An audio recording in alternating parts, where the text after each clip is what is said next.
We're good to go.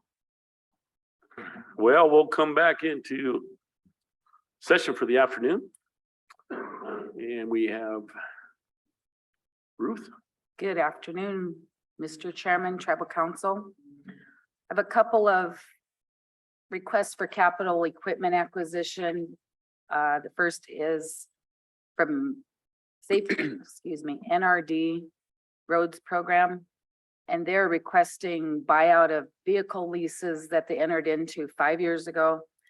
2 vehicles, one's just a pickup and the other is a dump truck with trailer. So they had 5-year leases with Sovereign Leasing. Those leases expired, so they're exercising the purchase option. They will expense to their BIA compact program, safety of dams partially, and then the bulk of that is going to be expensed to their tribal transportation program. Approximately 52,000 will expense to safety of dams, and then the remaining about 90,000 will go to tribal transportation. And your approval is required because we're past July 1st for capital equipment acquisition.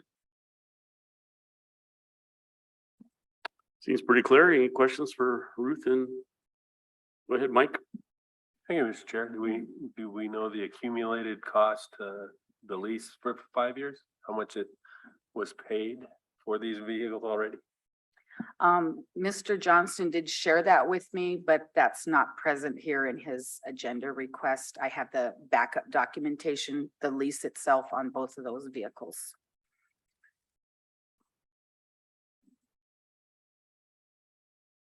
Any other questions?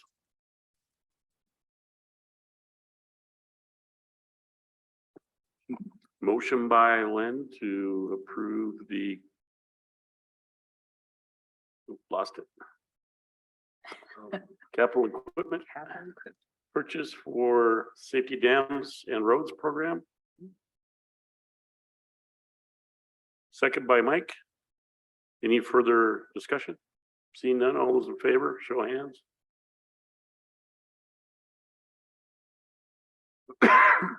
Bing.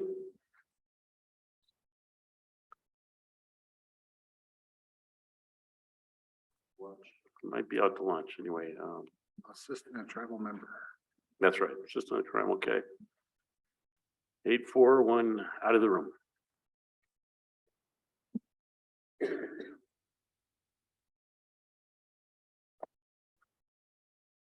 There it is. Okay. I always have a little struggle with that.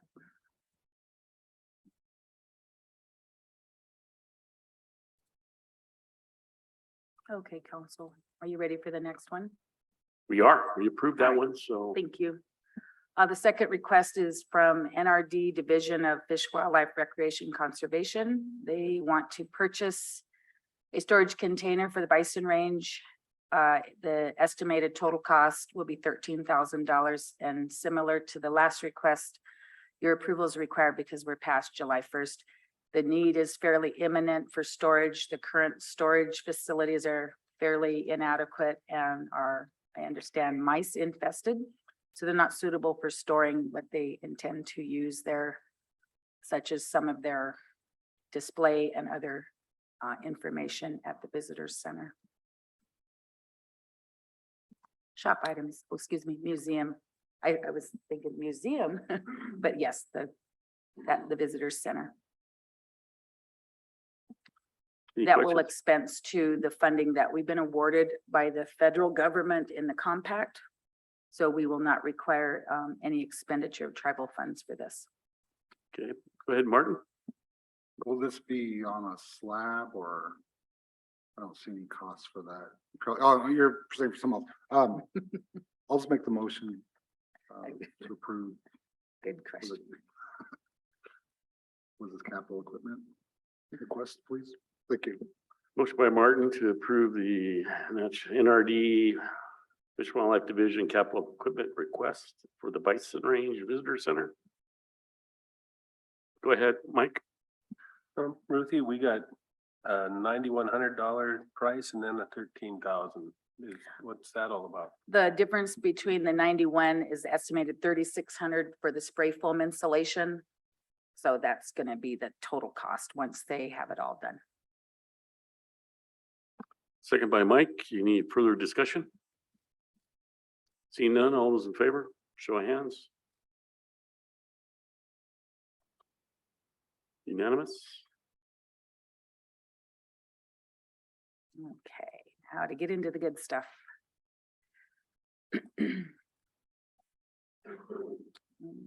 That's not, see, I did it again.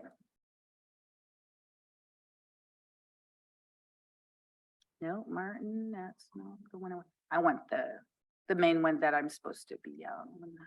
There we go. Thank you. Okay. So as we've been moving along with fiscal, oh, I'm sorry, it says I am here. I am screen sharing.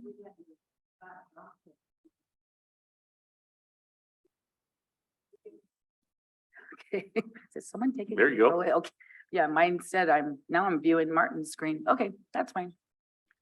However, we can get there.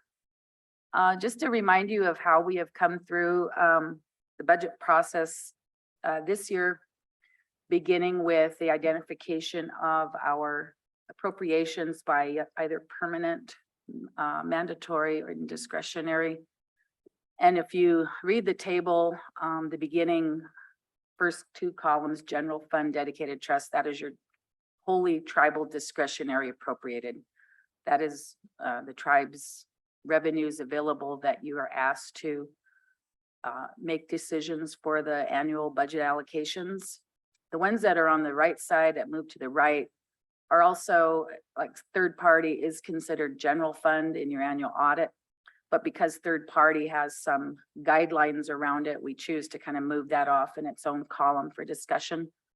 And we classify all of that as discretionary because none of that is mandated for you to do. It is purely at your discretion and option to have those programs funded at the levels that they are. In the water compact, we actually divide between mandatory and discretionary, the mandatory portion being the fit, rehab, and betterment. So that's showing up in that column. And then the implementation is showing up in discretionary because again, those are going to be as the implementation evolves and becomes what it needs to be for implementation. The self-governance compacts all roll up into mandatory, meaning that you have agreed under these agreements to perform those programs and services. So then they classify out by the type of expense. Seeing in IHS self-governance that the bulk of that is in health and human services. In the Indian affairs, you see it kind of spreads out among all of those different functions. The settlement funds is mitigation and also the Clark Fork Super Fund. Those are mandatory because they're under the settlement decrees. Proprietary is going to be the business activities you funded that are not government programs, but they are not corporate structures. So those are, again, tribal funded, and they all are coming under the discretionary classification. So we wanted to start off with asking if you have any concern about the recommended amounts for all of those activities that are listed under third party, the water compact, self-governance, settlement, and proprietary.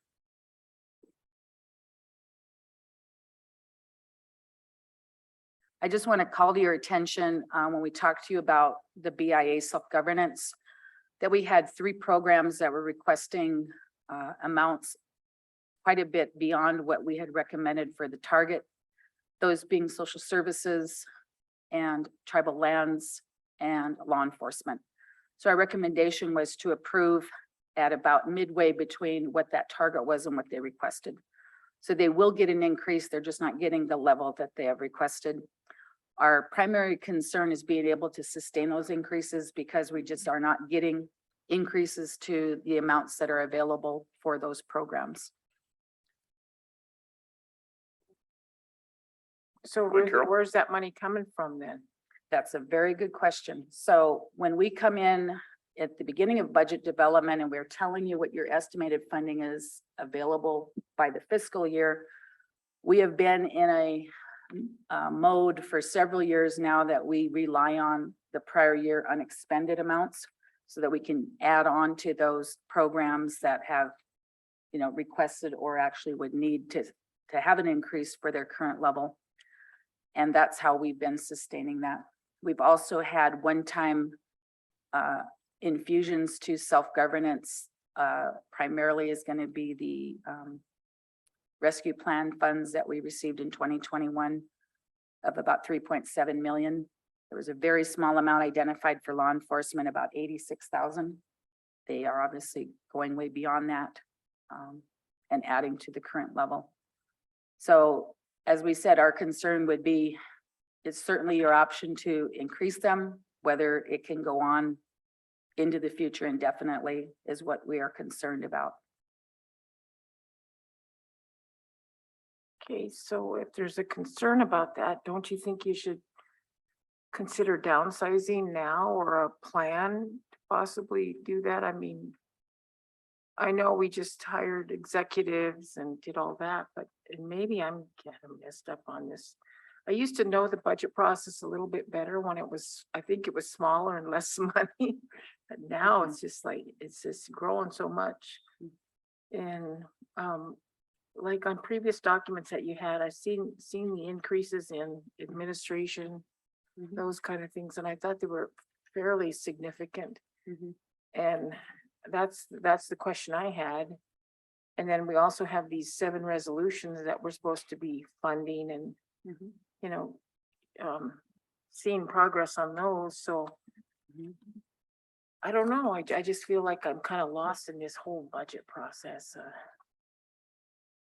I don't really know where we're at. And as a leader, that's the most important thing, is to know where we are at, so we don't get ourselves in a situation where we're starting to have to riff people and cutting services that are for people that are in the most need.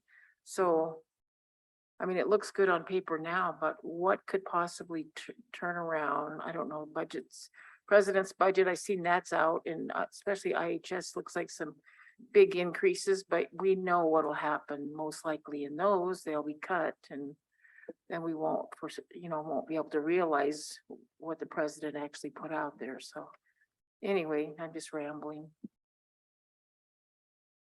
Mr. Chairman, Yeah, go ahead. as I understand it, the law enforcement request is to fill currently vacant positions of about 4. They have a full staff organization chart of, I think it's 34 or 35. So they have obviously had unfilled positions, and that's how they have gone forward. So that's how I understand their request was to be fully staffed.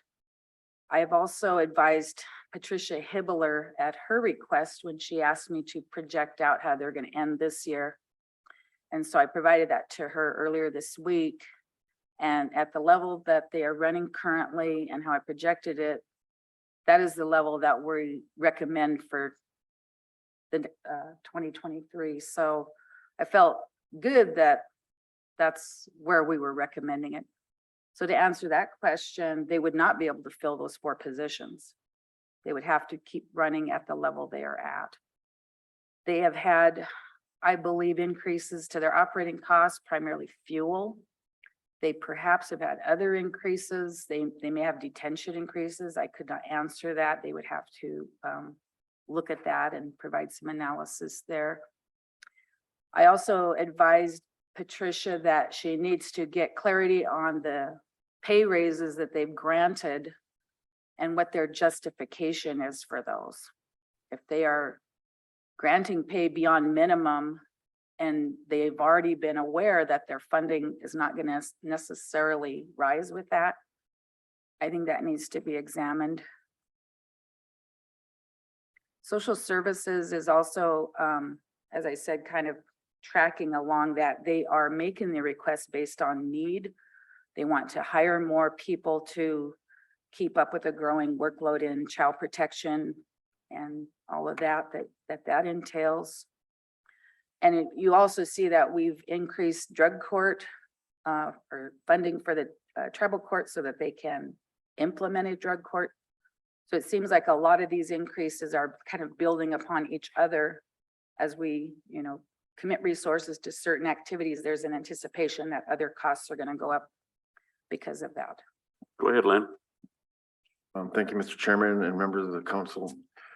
So Ruth, one of the initiatives or plans that council discussed in the past was to increase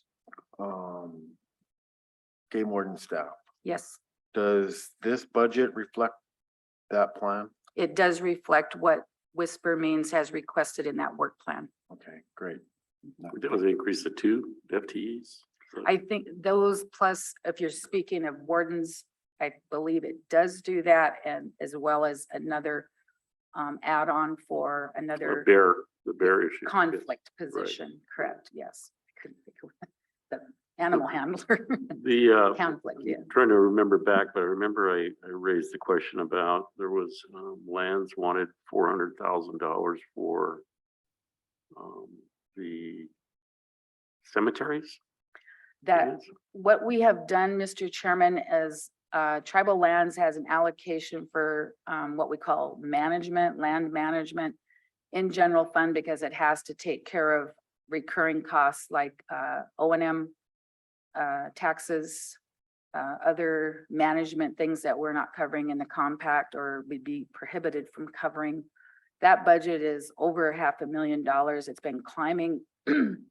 They've instituted a field crew in the last few years, and they've been doing a lot of the land management that kind of relates to cleanup, demolition, fencing, all of those sorts of things. And our add-on to that program includes the cemetery maintenance because it's rolling up all tribal land management. We would like to see them be flexible in administering that, and that they're not solely dedicating just those people to those functions, that they could use that work crew for whatever is needed, and not to be, wedding them just to those functions because we called it a cemetery maintenance program. So that was our recommendation to allocate it like that. So the heading isn't necessarily reflective of what they would do. It'd be all things considered. Correct. O&M, so it's Correct. a O&M increase of that amount for all Correct. lands. And we also would like to see, that's how the celebration grounds, it's essentially all land and property management that's not allocable to indirect cost as government facilities or functions. So everything that we are dealing with in that realm, like the cemeteries, like the powwow grounds, like properties that we've acquired, not yet put under lease, or they're just kind of in this quasi. We know they're not a government program, but we still have to manage and care for the property.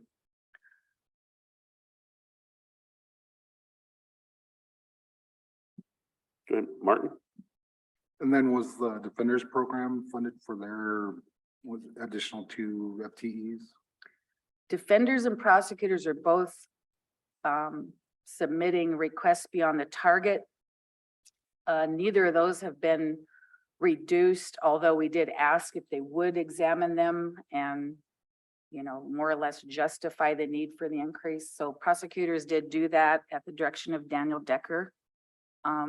And Miller did not, to my knowledge, unless she brought it to Patricia.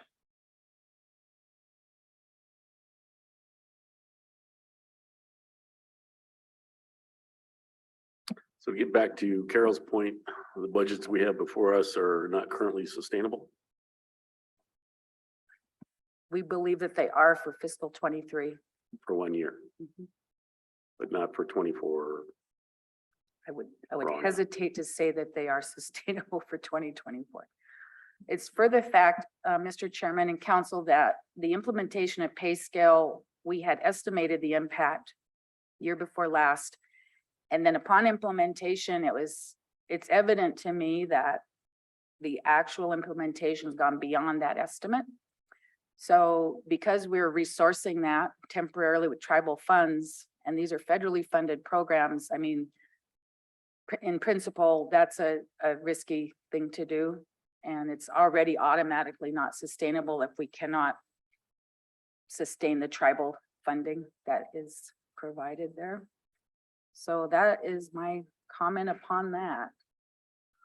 I have had several discussions from programs this year that they knew that their budget was not adequate because of their intent to grant pay raises. And I assured them that we're kind of in a free pass year. I hate to use that word, but that they should not be concerned if they would actually overspend their budget allocation. I said, what we look at here is the fund budget in total, and that we just don't want to overspend that because that means we did not have enough resources to spend. If individual programs in the same fund are kind of up or down, which is what does happen in budget amounts that are this large, we're not going to get real excited. But getting back to the question, can this go on forever?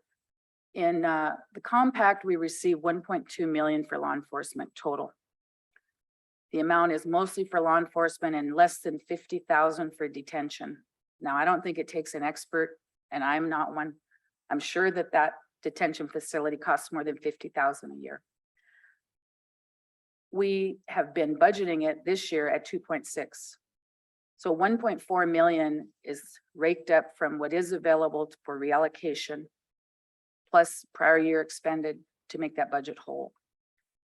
And as I said, we did accumulate several $1 million over the course of the compact since 1994. But to believe that we could then go through that in a short period of time is what we would just ask you to be mindful of.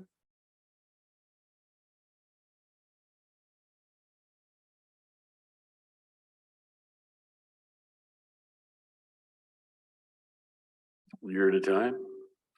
Year to year. I also want to mention in past years, when I first came into budget in 2008, the tribe actually did do a tribal fund allocation to supplement law enforcement. And as we looked at the continuing accumulation of unexpended balances available, we then shifted the entire thing to the compact. And we felt like that was the better move because it is a function that we've agreed to operate under self-governance and makes our case to, if nobody else other than the appropriators or Congress, that you may fund us that, but we are running it at this level because we feel that's the need and the, yeah.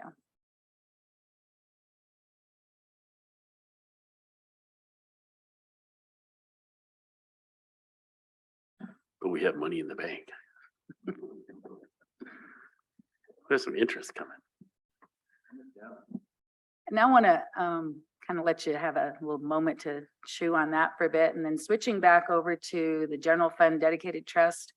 As I said, these are the ones that, I don't know, for lack of better description, these are the truly 100% discretionary funds. Every single dollar sitting there, you could make it a different amount. You could say zero, except in the mandatory. I think you would want to fund something for the tribal council, which is included in government operating. I have heard of some tribes that have volunteer tribal councils. I can't name them, but I've heard they're out there. The legal department or the legal counsel, it's not so much that we have a law that says we have to have a legal department, but it's just sort of evident and kind of assumed that at some point you would need some legal counsel for just the regular tribal government affairs. Capital programs, we call that mandatory because that's going to be the essential, and we would hope that only essential requests are requested and approved for operation of those programs, meaning vehicles, meaning replacing the ID machine and enrollment and very obvious equipment needs for the government. Natural resources, those are going to be all programs for which you've already enacted a regulatory or enforcement function. So that includes fish and game, it includes shoreline. Those are the two that come to mind immediately. Government services, those include prosecutors, defenders, all of those programs that are necessary for government service. Again, you do not have to make that amount, but you do have to fund something because of law or regulation. I want to also mention in our general fund, when you look at that column and you see that we're asking for 66 million in all of that, and then to the right of that dedicated trust, 2.6.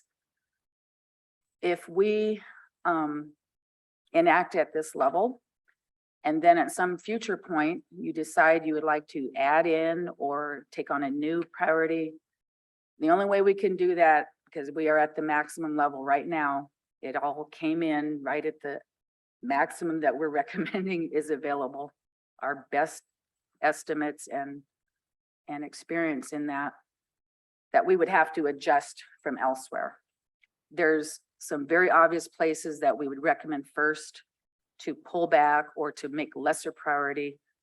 The one very obviously is going to be in government services, 10 million of that was your facilities.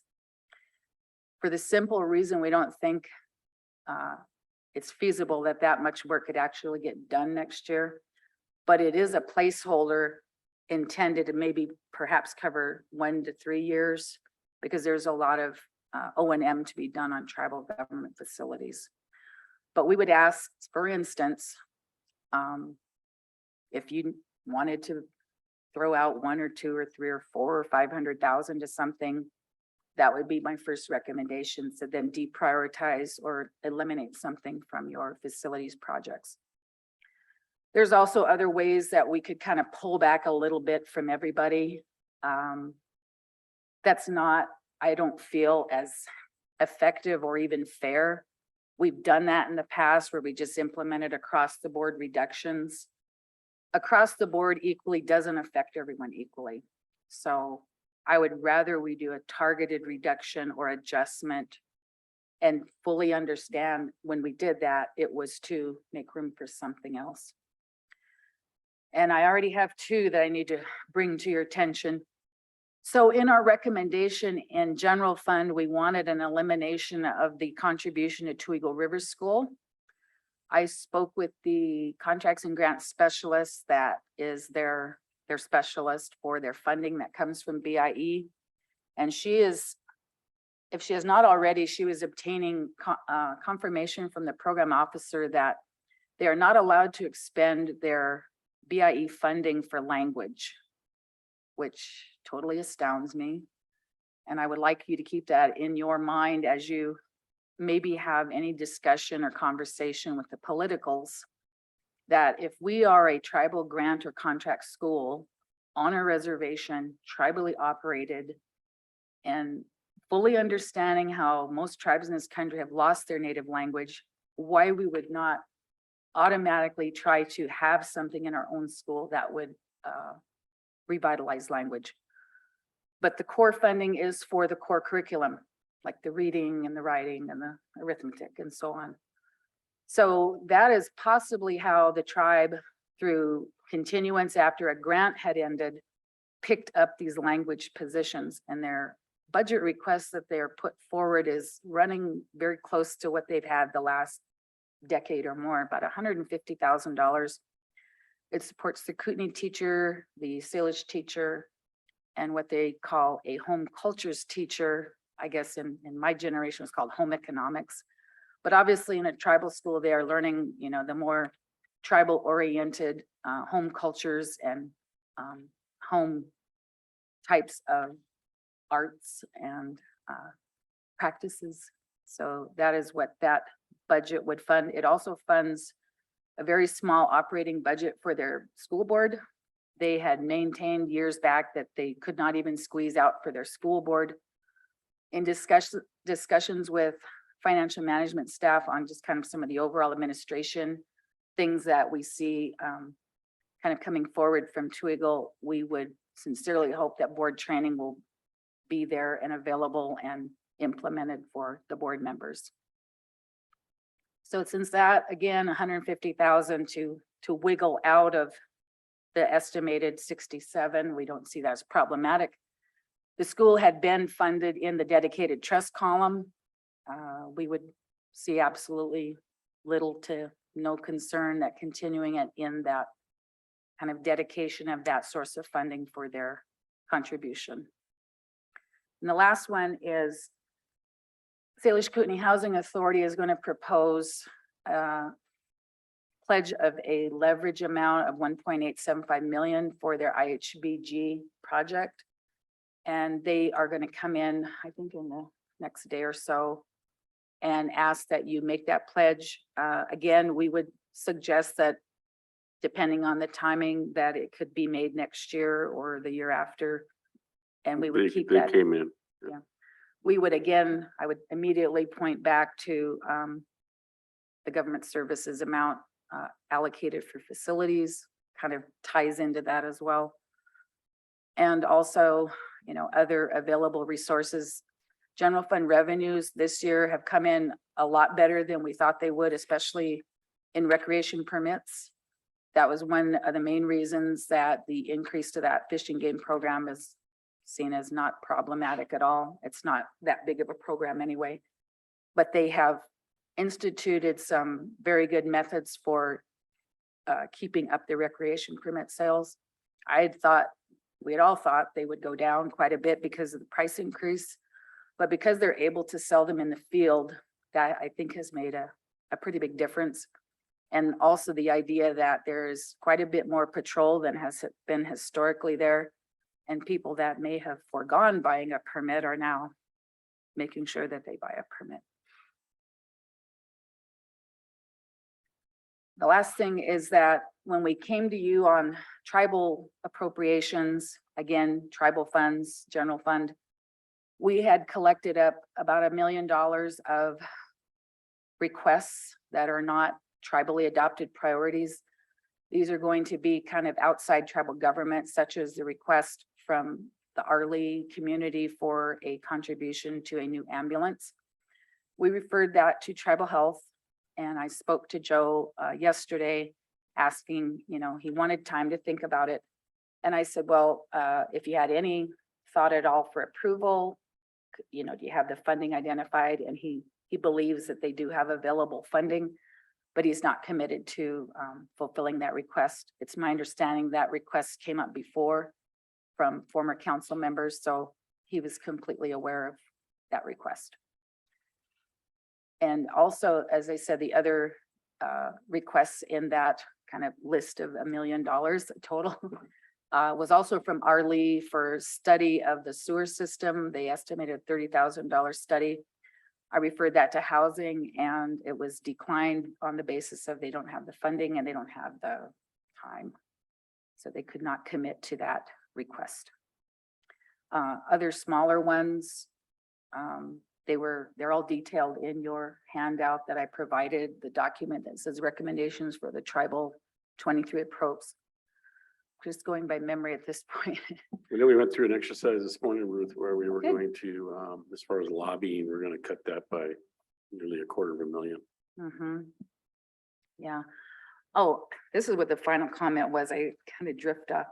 So in general fund, we expect that some of that fund revenue will be swapped out for water compact. We're evolving a process for compact implementation where they know that they're going to buy services from tribal government programs. And so we're just trying to kind of move that along and kind of see how that will, you know, have some positive impact on general fund revenue. It actually will decrease the need.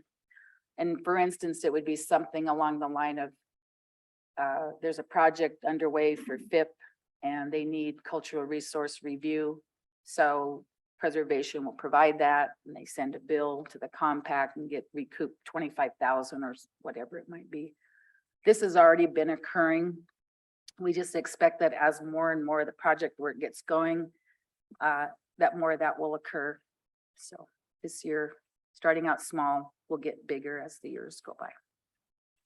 We really see that compact funding on the water compact side will begin to really make a difference in what we've had to allocate general fund revenues toward, Charge time to it if you can. if you can. I know, one time I had to pick on Seth. And Jane said, it was just a collage of funding that made his yearly salary. Mhm. But when you added it all up, he was identified here and identified there and identified. You added it all up, it was equivalent of 2 FTEs instead of 1. Mhm. And, We Jane watched for goes- that. Jane goes, I can't do that. Well, yeah, They're you can. gonna, they're gonna work 30 hours a day. That's right. Simple. All right, any other questions? Mike? Thank you, Mr. Chair. No, my question's about the possibility of leasing our facilities. Is Mhm. that gonna be something we can do next year? Good question. So what Michael is referring to is in the self-governance and also the agreement for Two Eagle. We can, if the tribe has built a facility or makes use of our own facility to these programs that we're running under the agreements, we can get either full cost leases or another option for at least recouping for the use of our space. And it's a great idea. A lot of tribes have done so with primarily their schools, tribal operated schools, tribally operated justice systems. For the simple fact that a lot of times those structures that the federal government will prescribe is not what the tribe wants to do. They want to do something different. And we have begun processes in both the Indian Health Service side of that and in Indian Affairs. What hit us a snag in the Indian Affairs side, unfortunately, was some staff changes, people who were working on helping us gather all of that cost information. So between Lisa and I, we're trying to get caught back up and get back on that path.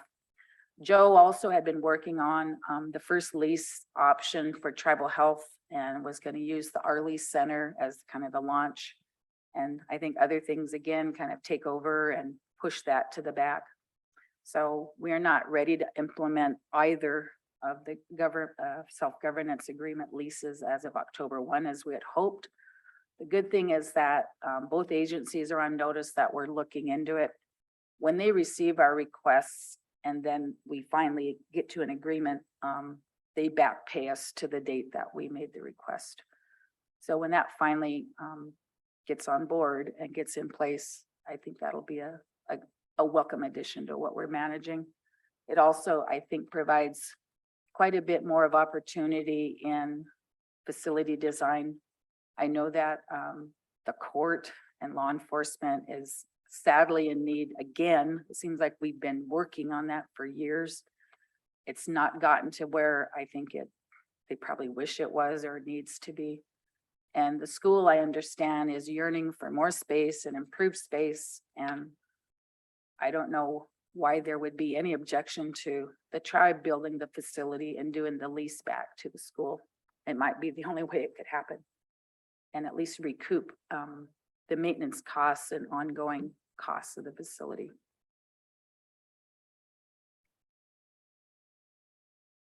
It'd be kind of nice to prioritize that. Mhm. That work. I'd Or- see it get on the back burner. Mhm. We're trying. The thing about the Indian Affairs lease proposals, we have so many programs. So you're having to get square footage of everything that they're in now, like, so you think social services, law enforcement, natural resources, rights protection, the court and education.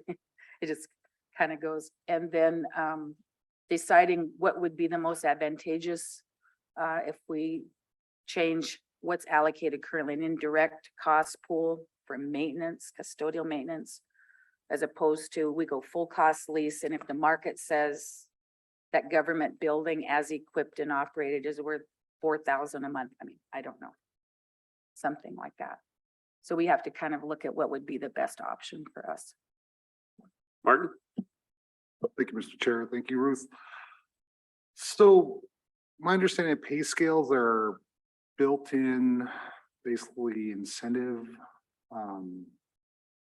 every year, so is that something that we're gonna need to stop? In order to like quit adding to our, going into our reserves if need be? I am going to speak from my prior life where I did a lot of classification of positions and looking at pay comparability, doing salary surveys, doing desk audits, verifying position descriptions. Pay scale is based on first an accurate job description. It's not a title. The title is irrelevant. You have to have an accurate description. It has to be clear at what level of authority the position is at and what their scope and effect is. You then are going to compare that position to another comparable job in your recruiting area. And some positions by their nature, you can't just be within 50 miles. You might have to go statewide, even region-wide or nationwide.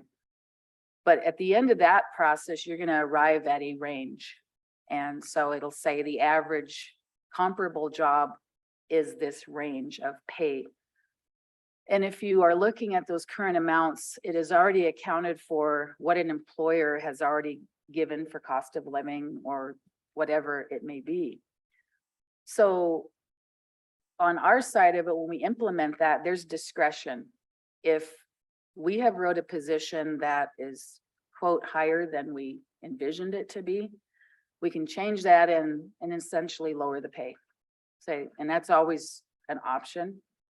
And clearly it's always gone the other way. If there was a feeling that this was not enough pay, then there is ways that you up the position and then get the rate that you deem as appropriate.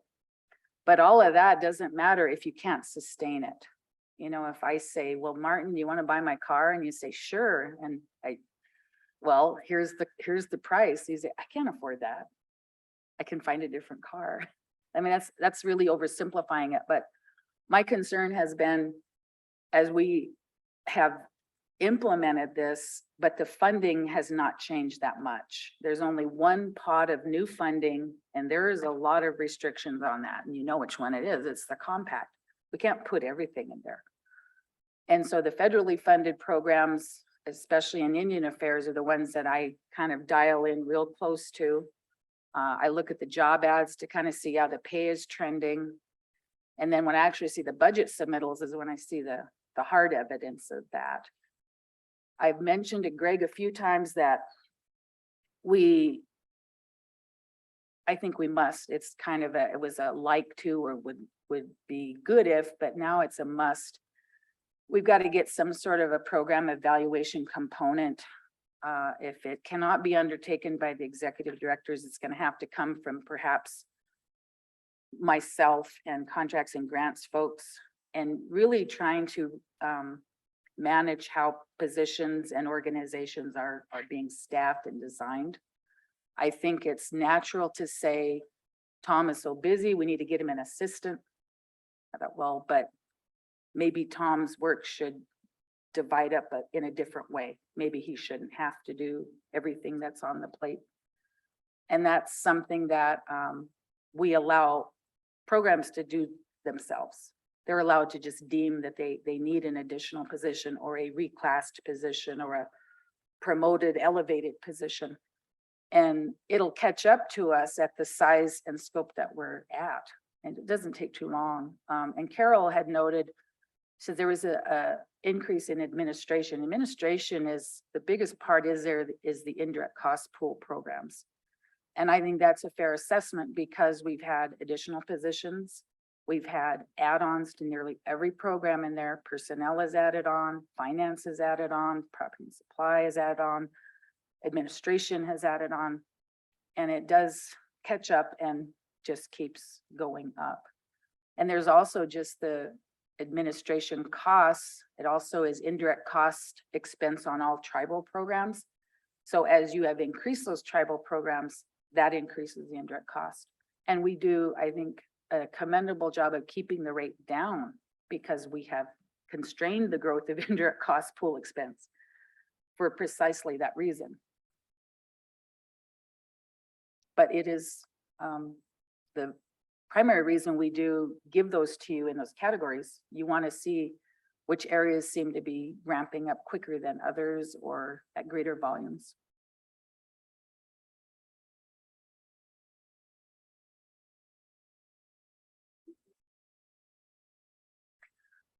Council, if you don't have any further questions, I don't want to overrun my allotted time. We would ask that you, if you have any further concerns, questions, or need more clarification, would like another rehash in a different way, we can certainly do that. I do have the draft resolution that simply rolls up all of the things we just talked about. If approved, we ask again that we get delegation of your authority to make what I call corrections, because as try as we can, we either missed something, transposed a number, something is just not in the right place. But the total amount is what you're saying is available. And then we make sure that all of the requested allocations are plugged in. October 1st occurs on, is it a Friday or a Saturday? It's an off work day. That's how I know that. Oh, it is. Okay. So that's kind of cool because we have lots of time. Our system is built in the budget submittal process that they're literally in a queue. And as soon as it's October 1st, they're posted.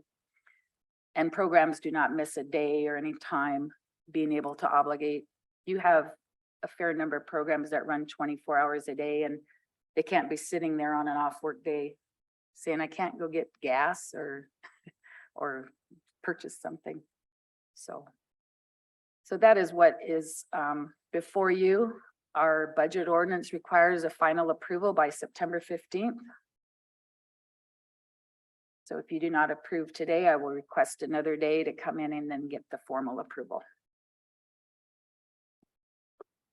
What is council's pleasure? You have enough information to move forward? You want to refine the amounts, adjust? You want to move forward with what's proposed?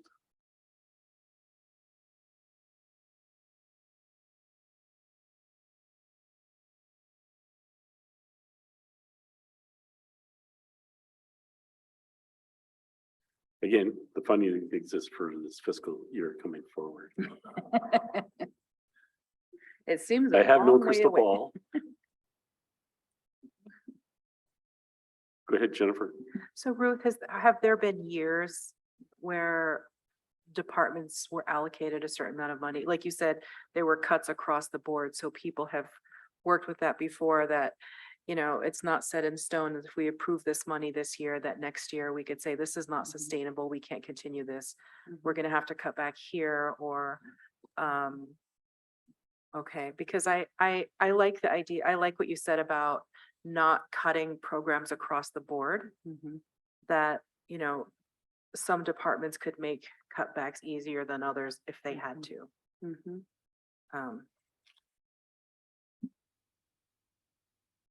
One of the frustrating things in years past, of course, Ruthie and I go way back, is I'd be managing my program budget very well, very frugal. And then have a project to plan for, you know, towards the end of the fiscal year, have some money there, and then Ruth come in and take it away. Did I do that? Yeah, well, whoever it was. Because someone else poorly managed and overspent. And Oh, that's always kind of bugged me about some programs. But what they do is they find out, well, where's the money? You know, we're running in, we're getting a crunch, and where's the money? Unspent money in that fiscal year, and they're going to go for it. You really have to. There's not much choice. Yeah. So with Deb Holland coming here on Saturday, is this something that we would bring up, the funding of language programs at Two Eagle River School? And the fact that, so currently BIE funding doesn't cover language programs, and the tribe has to step in and do that, and they should be funding that fully. So I mean, if need be, I can go on Saturday too and bring that up, because that's really important to me. My son goes to Two Eagle. That's a really important program. I'm just glad Ruth brought it up because it's absolutely ridiculous, absolutely outstandingly ridiculous to think you can't have that in the curriculum in your school. Well, yeah, we're gonna teach math, but you know what? Every not word gonna we're gonna fund say is you. gonna be in Salish or Kootenai. Right. The numbers will be numbers and do it that way, but Mhm. it's just ridiculous to think that that's out Mhm. there. Go ahead, Martin. Thank you, Mr. Chair. Ruth. I guess the one thing that I want to make sure that we don't lose sight of is our recent kind of commitment to kind of battling the fentanyl epidemic here. And so I hope that, you know, whether it be a combination of departments or whatever it be, that we make sure that we have money flowing to that at the need that, you know, at the level it needs, because it's getting worse out there. And it's actually really sad to see people, you know, on, you know, street corners. So let's not lose sight of what's really important. So thank you. Go ahead, Jennifer. Thank you, Chairman. Jimmy and I attended a fentanyl meeting on Wednesday with some law and order folks and some other people and tribal health. And so I think they've received grant money to do a media campaign about fentanyl.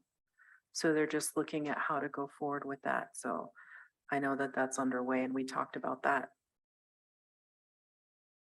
I have a question. Was the drug court, some of the drug court people there? Because it seems like they were talking about a meeting that they were at that they were really excited about. Let me think who was there. Patricia Hibbler was there and Patricia Corshane and Tribal Health and Law and Order. And I just heard about it last minute from Ellie and decided to go. So I didn't see anybody from the drug court there. Okay.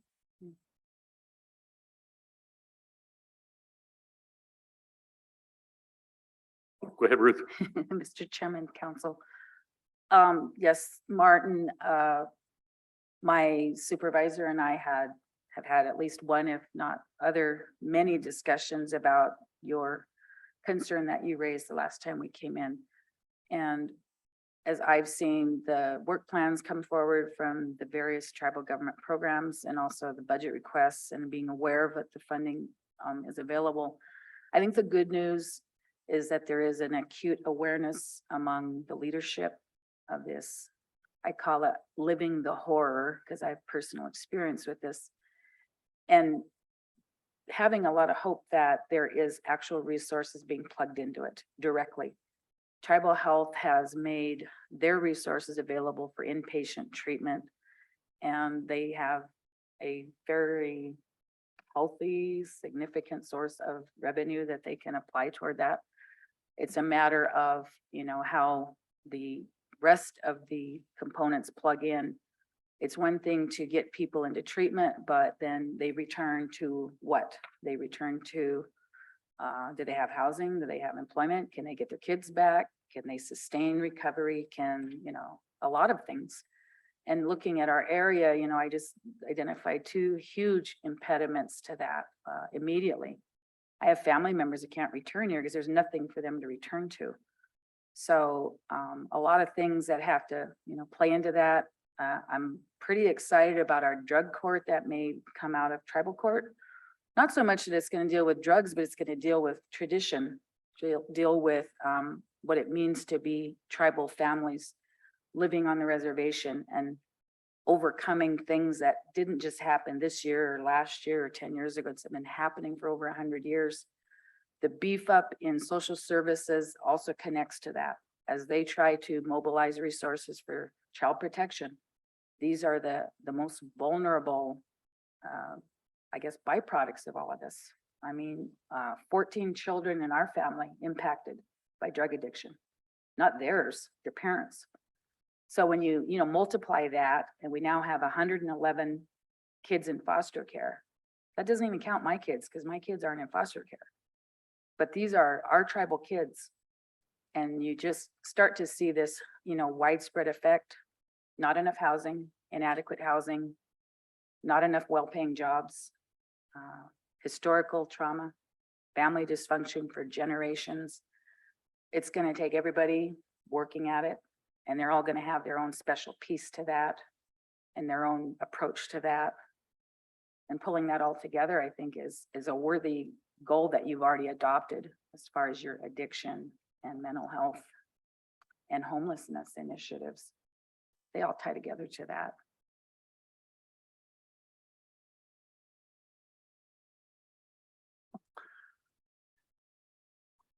Okay, what is the council's pleasure?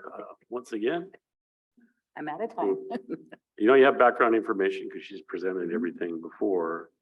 I That's why don't want to I rush you. keep trying to bring it up every week, and even at the chair's meeting, you know, do you want any more information? You want questions? Yeah, there's always with any of the budgets any given year, I'm gonna say this right out loud. I mean, is it sustainable? That's always out there. It's always out there. But the reflection that we had here was pay increases, and when I was working last year, I cautioned my program managers, you know, it has to be sustainable. Mhm. We have adjustment here, but you do have some flexibility, and you got to think about how you're going to pay for this in the future. There's some bridge funding right now, but that's going to go away. Mhm. So what Ruthie mentioned about breaking things apart, it's going to be that program analysis. They're going to have to figure out that way. Is it more efficient to try to sustain a high level of pay for someone, or do something different, like add another position Mhm. at a lower rate, or break it apart, readjust, reorganize. There's always that flexibility for all programs. Right. Carol? I make one comment. You know, we always make it, no matter what. It always works out for us. And it's one, I've never had to eat my words on that. So if Martin doesn't want to make a motion, I will make a motion that we go ahead and proceed, because that's what we do as leaders, is make the decision and Mhm. move on and figure it out. Mhm. She beat you to it. I'll second it, Mr. Chair. Okay, motion by Carol to approve the resolution for fiscal year 2023. Total budget allocations for the general fund dedicated trust, third-party self-governance compacts, water compact settlement, and proprietary funds. Seconded by Martin. Any further discussion? Seeing none, all those in favor, show of hands. Unanimous. Thank you. Ruthie, you do such a good job. You wore us down. You did. You did. I want to just say, I really commend, the leadership stepping out and forward and making some really monumental decisions this process. And you've been very patient, and I think you could have at any time just simply refused and backed up and start over. We don't like this. We take our role seriously, and Carol's statement is absolutely, what I guide my work by. I never want to see us in a bind and an unfavorable place and making reverse decisions and harming rather than going forward. So we would, I appreciate all of your help and cooperation and We assistance. have a lot of trust in you, Ruth, Well- and the rest of the team there. I work for some really great people too. So Mr. Spar, extremely dedicated and Well, I don't want to forward-thinking. overplay the sincerity I have, because you've been here a long time. And so that continuity of information and budget reflection isn't something that Greg has, Mm. or even Rick has. That's Thankful. something you possess. Thank you. So really appreciate that. Thank you much. Yeah. Have a great one. Jennifer?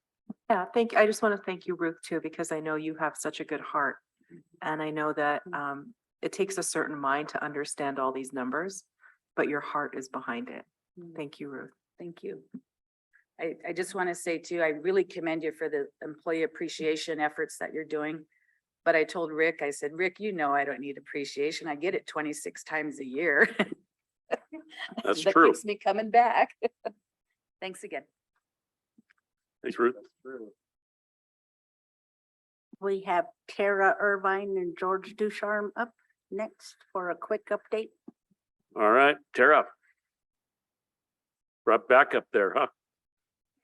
Actually, I really did too. I was like, George, come be my backup.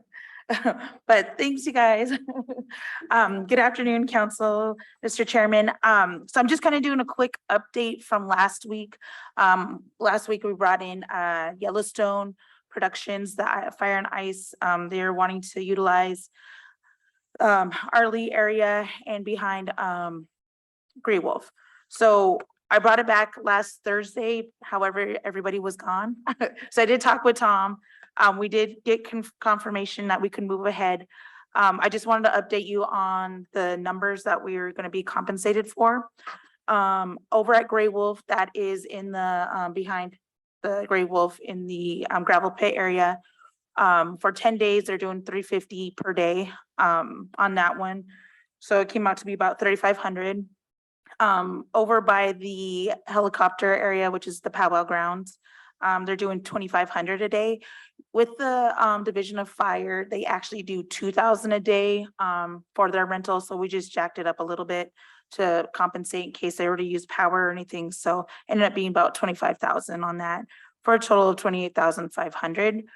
They are wanting to also donate $10,000 on top of that. But I wanted to make sure that was okay with council for approval on that. And I would give them Rick Enos's information if that's a go. Did they identify where they wanted it? They would just donate to here because I think we did discuss. So in that regard, then we could cover the ambulance, $1,000 for the ambulance with that. Yes, because I wasn't sure exactly if they would want to donate strictly to there. However, even talking with Greg, he thought it'd be better just to donate here first. And then if it came from here to donate to Arlie, we could utilize that. Then I did talk about Memorabilia. They are wanting to, they're gonna provide a hat. Kevin Costner's hat, I think it's a cowboy hat with his autograph on that. I am gonna go up there for signatures to discuss too with possible either a t-shirt or poster. He was gonna discuss it with them of getting everybody's signature on that to the cast at least and bring that. So that way it shows that we did, that they utilized our place and at least bring you guys some memorabilia. Do we have some extra posters we could have them sign? Yeah, I don't know. Would that be just one poster? I see, they have some stuff, but even if it's a CSKT poster, I even thought about, but I can bring that down tomorrow. We have some They- Vice Range posters right in here in this room. Ooh, should we just take stuff down? That'd be fun. Huh? Yeah.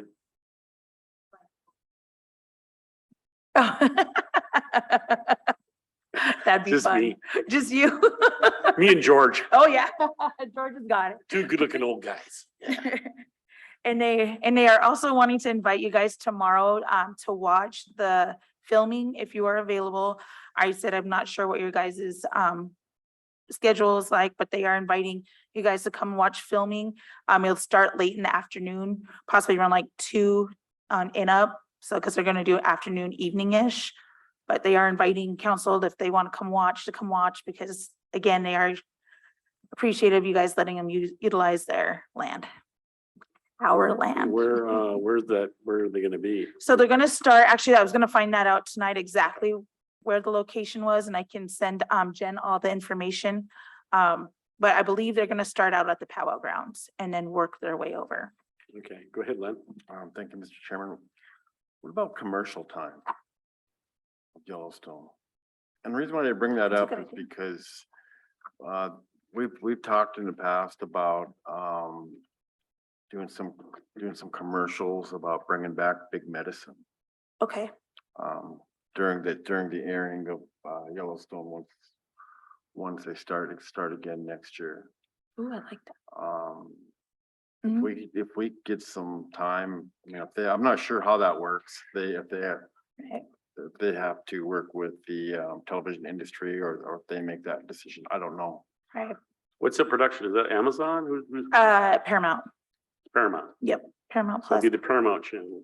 Be the- But I can always touch base with Dustin and see if that's even a possibility or who we get in touch with. You know, that might be something they could even help work that out with us. So Okay. definitely, I'll talk with him today. Because I'm gonna meet with them right when I get done here. So, just one complaint that I received this morning, Tara, and I know that Mm-hmm. Dustin or Justin, Dustin, told me that personally, that, you know, one of the critical thing, and you echoed it. When you brought this in last Thursday was, when they're in an area, in a residential area around, they make it their effort to talk to everybody. Yes. that's living in there that might be affected and get their buy-in. And I had a complaint this morning from one of the residents in Arlee that I'm sure. she wasn't contacted Oh. and she was really upset. So she's road closures. She's home today on her day off. Oh, yeah. And so she saw it all. So I don't know. And The I know neighbor who- said they came by twice, but of course Yep. she's working, they missed her. So Yeah, and I'll make sure that, and I know exactly who it is, and I did touch base with Dustin in regards to this individual. And you better make sure that that's the first person you contact, and he was trying to. well, she's home now. Fortunately, did not happen, but since she's home, when I'm there, I'll make sure that if she's home right now, yeah. Cause I know that she does work till 5:30, so. Yeah, she took today off. Can't remember if it was yesterday too, or no. No, she was here Did- yesterday. Yeah, okay, so it's So I'll today and make tomorrow sure, off, I guess. I don't know. okay, I'll make sure that he makes sure and touches base with her. That was supposed to be his first and second stop. But I'll touch base with Dustin today and make sure that that gets handled. Thank you, Tara. Yes. Yeah, the only other thing would be, in the future, anytime they show the reservation, we could ask for royalty off of every episode. If I can't get my 3% out of the gross, that's what the actors get, right? I don't know what they get actually. Well, usually but they're really good. They negotiate. I'm gonna ask all every the time- extras. Every No. time it's aired, it's like a royalty off of the song. Yeah, you know. oh, okay, gotcha, yeah. Well, you know what they do, and that's what I noticed about some of it, because I've watched it, I guess I've watched it all. But they're grabbing stuff right out of the news, a lot of the stuff, and just changing the names and, it's real life stories. So it could be a story about big medicine. Yeah. I got a question. Spoiler alert. Mr. Chairman, Go ahead, Len. just thinking out It's loud it's here, about the crows though, really. just thinking out loud here, I know that, Nakusum has been, wanting to erect a fence around the property. I wonder if this is an opportunity to have Yellowstone pay for that. I don't- Or is that something we already covered? I don't know if we did or not. Haven't covered the fence yet. What is it? Sorry, I didn't hear you. Um, Oh, and Kusum's fence? they're asking for a more secure fence or more of a boundary fence around the backside. Stephen keeps referring to it quite frequently. Okay, Maybe some disputes with the adjacent people on where the boundary is. The fence would help do that. Yeah.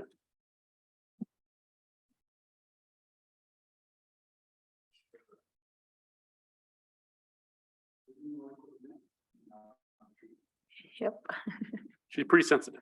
yes.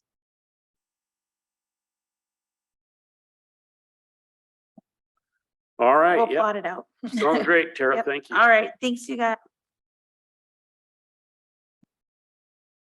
Have a good rest of your afternoon. Thanks, Tara. Thanks, George.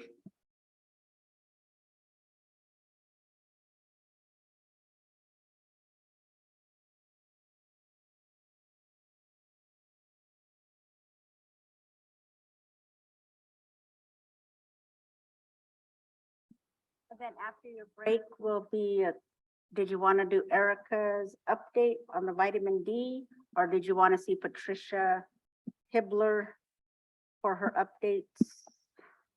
And then Martin had something that he needed to add as well. Yeah, Mr. Chair, just following up, well, the state, disaster, emergency service coordinator, or her name's Audrey Waller.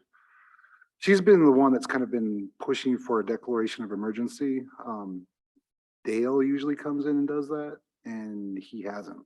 So she agreed that she could come in and just kind of explain why, we may need that. And she's agreed to get on this afternoon. If you guys are amenable to that, I think we already have one ready. It's just a matter of kind of pulling the trigger on it. So it'd be short and sweet unless you guys have a lot of questions. I don't, for FEMA funding, I don't know if we qualify for anything right at the moment, but it's always good to have, I guess. I was a little concerned about, the stepping stones to get to that, And we hadn't even declared stage, fire stage restrictions, and we're declaring it an emergency.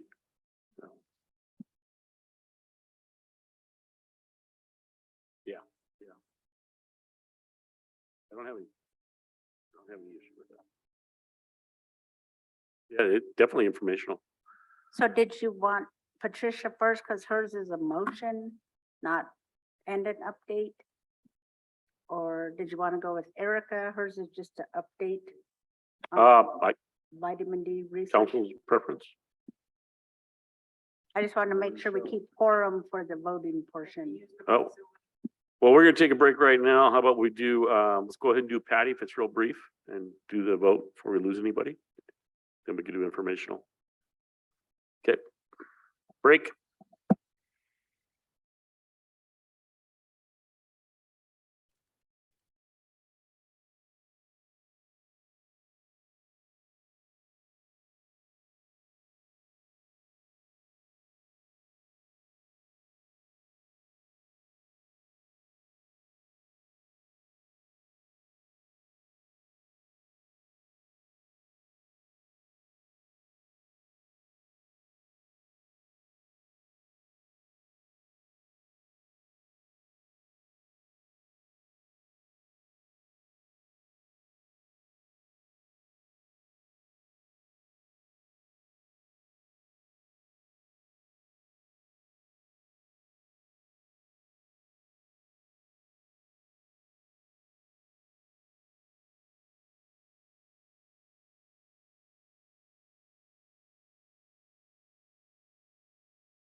Erica, can you hear me?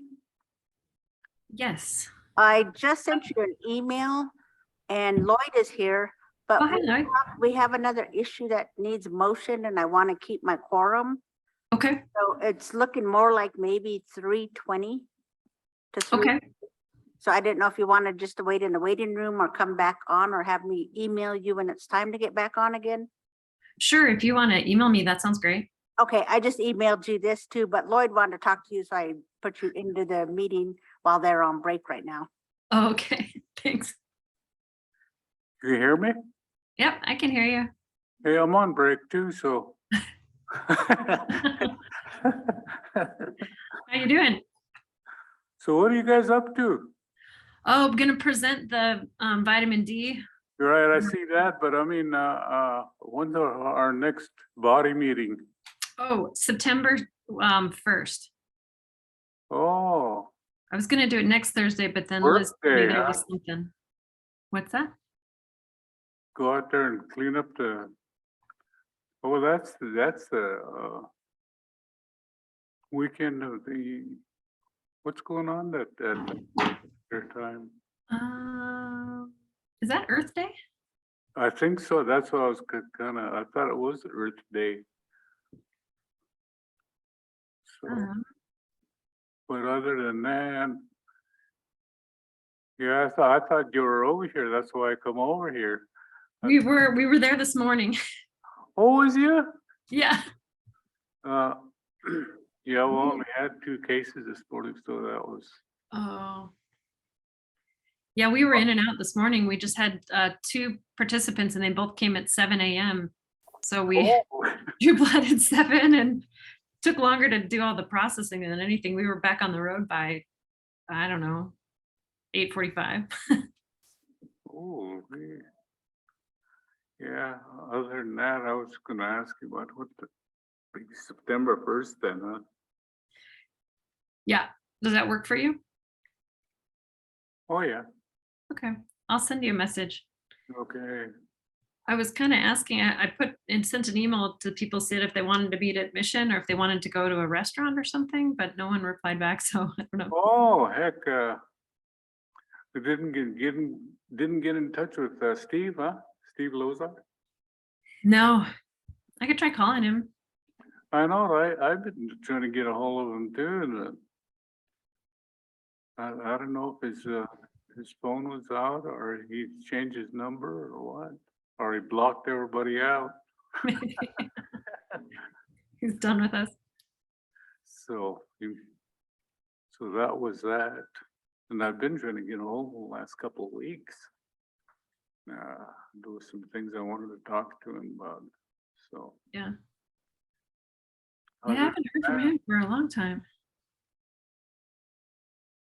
Yeah, everybody's up in Kalispell right now, fair. I guess they had a big shooting down there in Billings, huh? They did Fair? in Billings? Yeah, Oh, I didn't hear about that. over to the news this morning. At the metro somewhere down there when they're during the fair. Oh, wow. So Billings is like a rough place nowadays. I know. So other than that, vitamin D project, huh? Yeah. Yep, we've for the other project, today was participants 31 and 32. So we're going to 50, so we're getting there. Oh, okay. Yeah, I got my supplements. Okey doke, we'll catch you later then. Okay, are you gonna be on at 3:20 when I present? I suppose. I'll be here watching then, I guess. Okay, Okay, catch you later. all right, catch you later. Bye. So I'll text you when it's time to log back on, Erica. Okay, you Email have you, my- I mean, I'm sorry. do you want me to email or text works too, whatever? Yeah, Okay, I'll- I'll email you my cell phone number if that's easy too. yes, Okay, thanks. See you in a bit. okay. Bye. And us, Erica, we also have Jack and Audrey. Is that part of your, No, Audrey's not with me, just Jack. okay, I just check into then I know. Okay, I'll let him know too. So like 3:20-ish? Yes. Okay, sounds good. See you in a bit.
All right, we're coming back into session.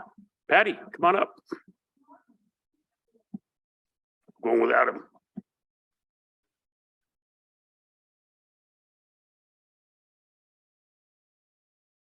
We have an action item. We're gonna do that before we lose Jimmy. Jimmy's gotta go.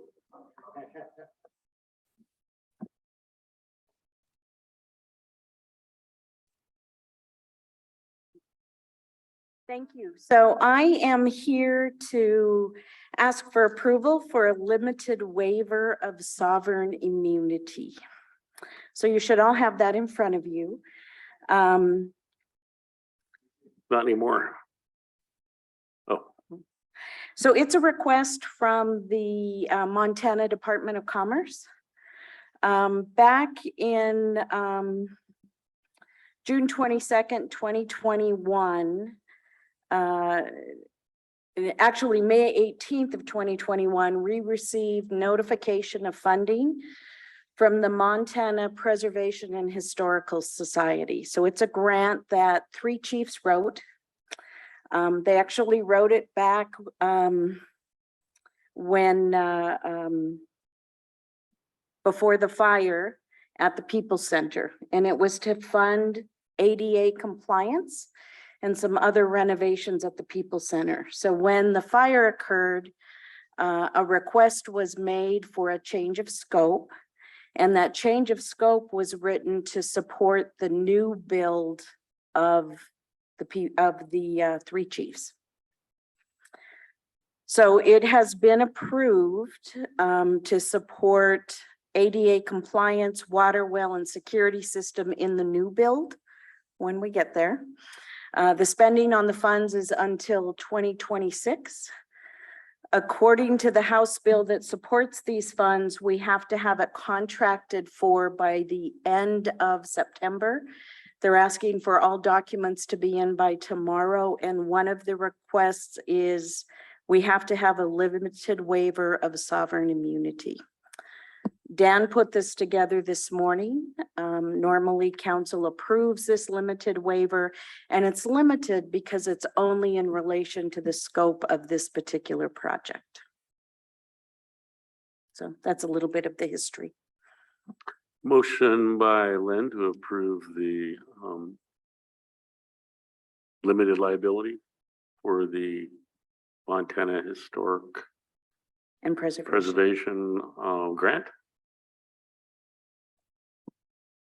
Second by Martin. Oh, Ellie, second by Ellie. Although, any further discussion? Seeing none, all those in favor? Carol? Yep, unanimous. Thank you.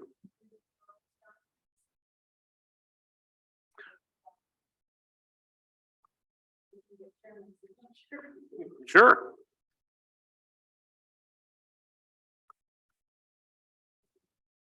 So in applying for the grant, we didn't know that there was a need for this limited waiver.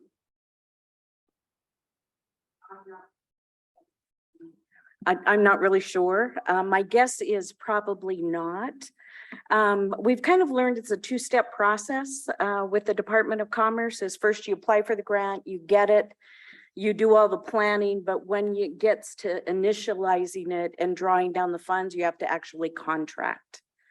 And that's part of the legal department's requirements. So I'm not sure if we knew it back in 2020 when we submitted the grant or not, Okay, or the proposal. just wondering. Yeah. Thank you. Great question, but now we know. Well, I mean, we have to do a lot of special things for the state. I mean, that's just the way you have to play the Mhm. game. Okay. Thank you, Patty. You're welcome.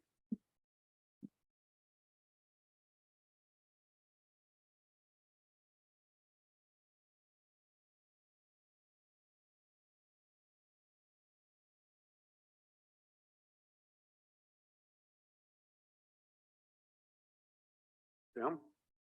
Okay. So Dr. Fox and I have been part of the process with the Montana Healthcare Foundation regarding the treatment center. We had 6 proposals that we received and we rated. We had 1 day and a half meeting, where we really were very thorough in looking at the proposals and what was proposed. We didn't find one proposal that had everything that we were looking for within the RFP, but we had 2 that we were very interested in. So we developed a series of 6 different questions, asked them to go back and submit a best and final proposal. And this is for the state treatment center.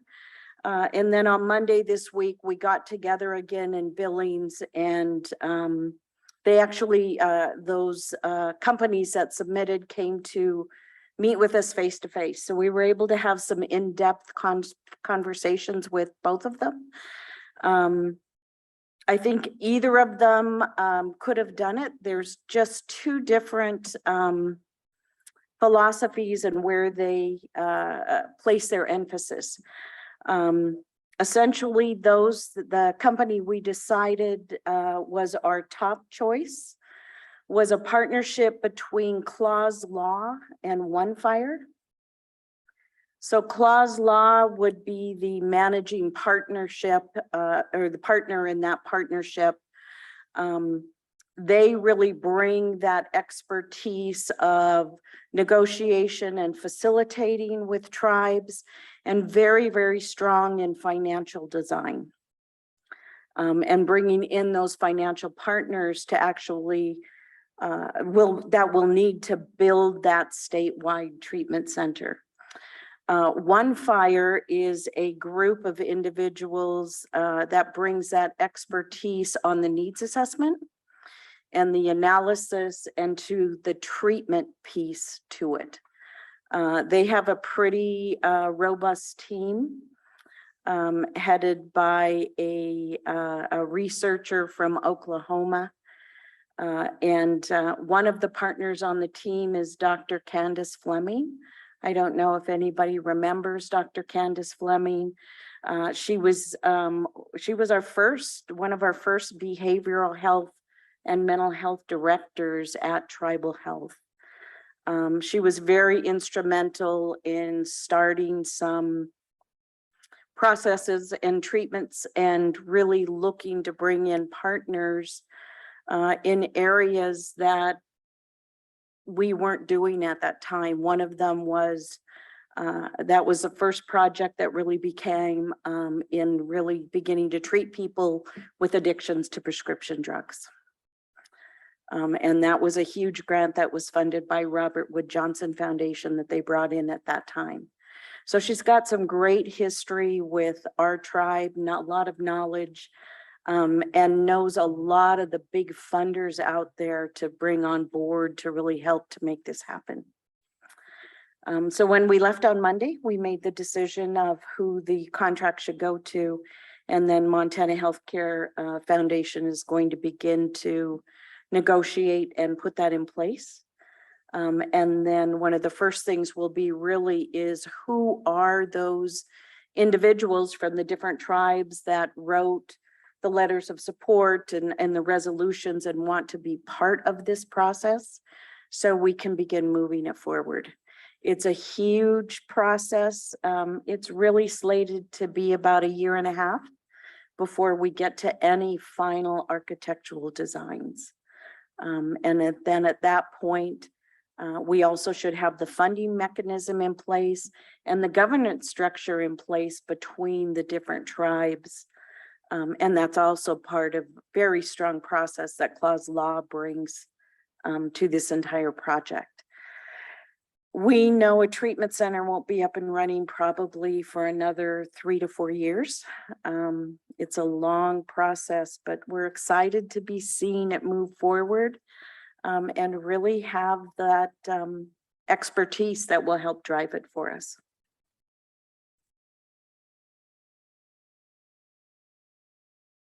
Go ahead, Carol. Yeah, Mr. Chairman, when I heard this information yesterday, I was really excited, and so were it was not yesterday, but the day before, the tribal leaders were also excited because we all know that there's no way that we can do it ourselves individually as tribes. And so we have to come together. We have to work to to have something culturally relevant for our people to heal in. And so where it's gonna be may be a little costly for us, but at least we will have a place that we can call our own or our tribe's own.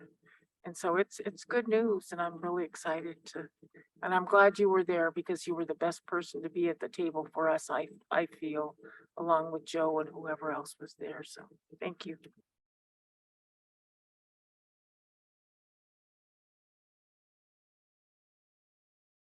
I would just say I'm really excited about it too. So, It is so exciting. treatment and the mental and behavioral health of our tribal members is so very important. And if many of you probably don't know, my mother was a mental health specialist with the tribe for many years.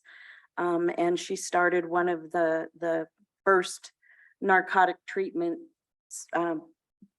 processes at Tribal Health before she transferred over to Lummi. So I grew up in that whole piece and it's very important to me. So thank you. I was glad to be part of it and I hope I get to be part of it moving forward. I'm sure you will. Thank you.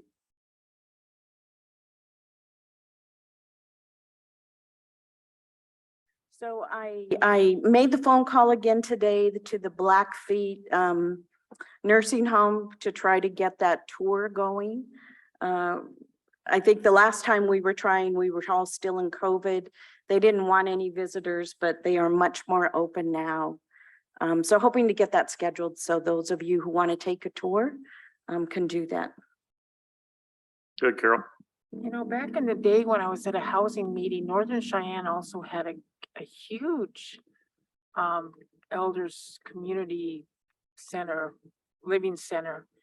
And I don't know if that's still up and going, but that was very interesting because there was like 300 people that lived on this site. And I remember Bob Gochi was there and a few other people, and we toured this elders living facility.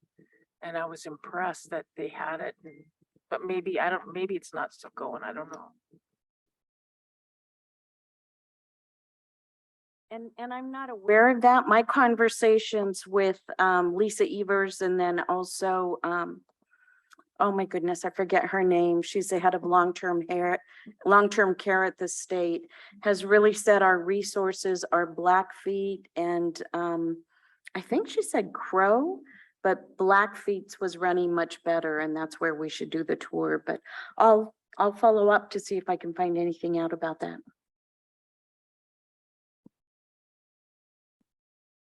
You know, if we have that opportunity to bill Medicaid, or Medicaid pays us, what was it, $532 a day to operate a nursing home. I mean, that we could sustain one at that rate easily. So yeah, I would like to move forward on this as soon as we can. But thank you for all your work, Patty. We really, really super appreciate you. We're very fortunate that we have you on staff.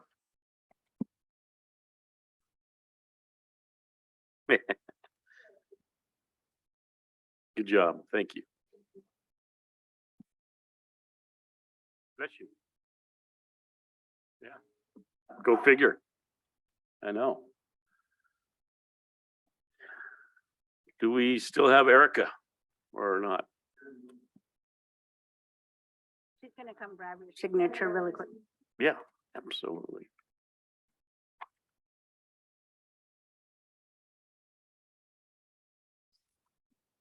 Thank you. Mhm.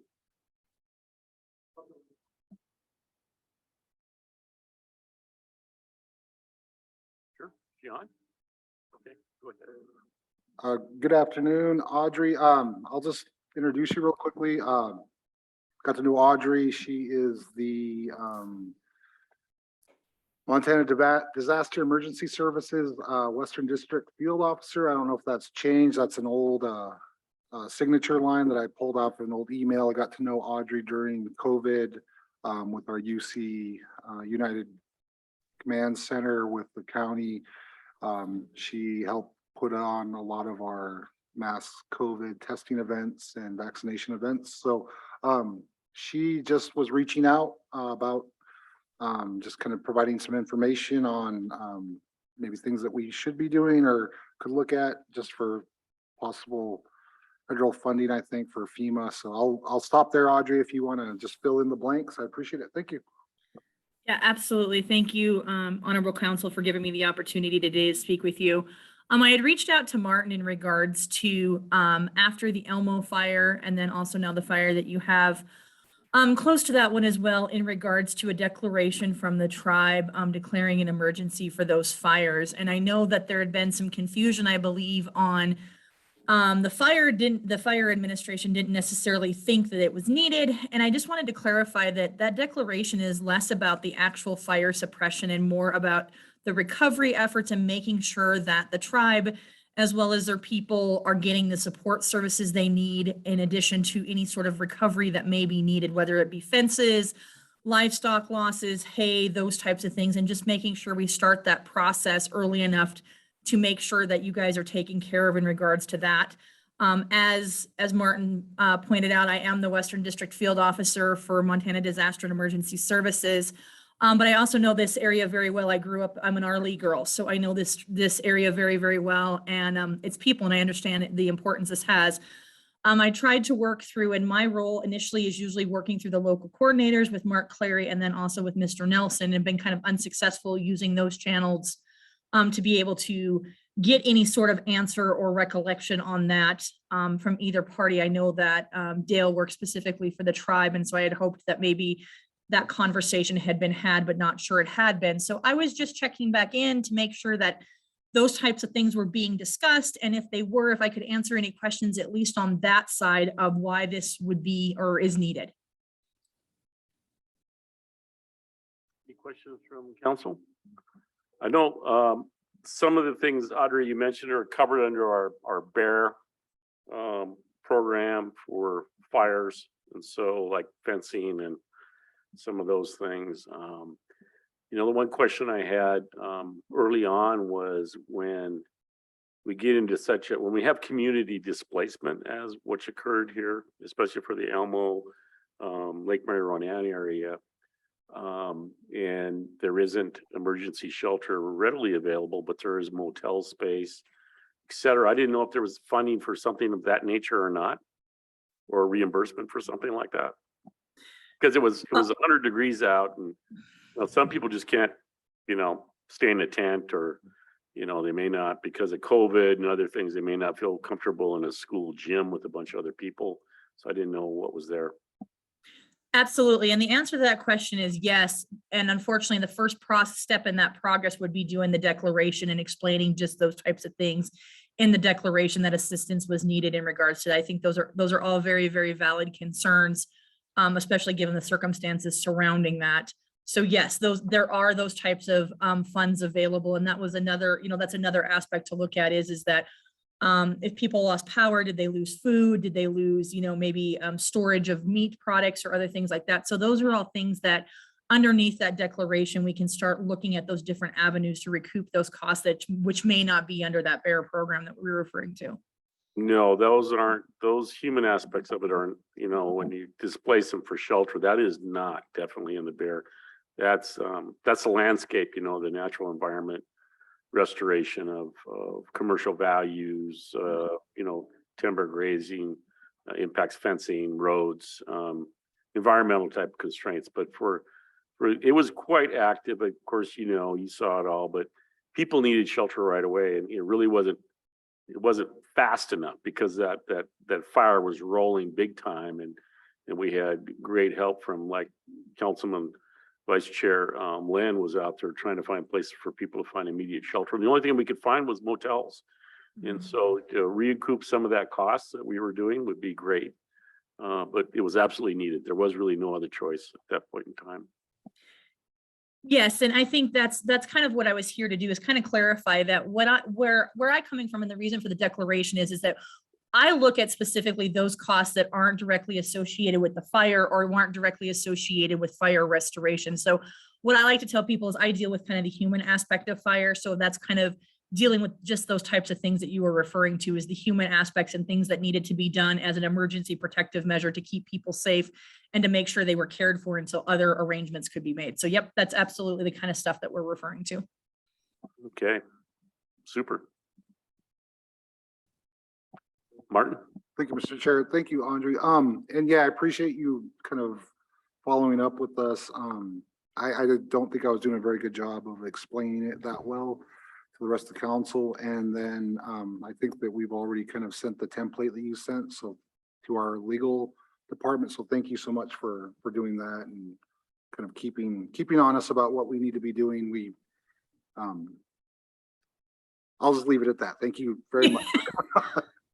My job is to protect public life and safety. So those firefighters, I come from a firefighting background, those firefighters do a phenomenal job. So now we just have to fill in the gaps in regards to humans and those types of things. So yeah, anything that I can do in any regard, by all means, don't hesitate to reach out. Thank you. We appreciate it. Thank you for the help. Thank you. For doing your excellent job in your position. Appreciate it. All right. Thank you. Thanks. We'll see you.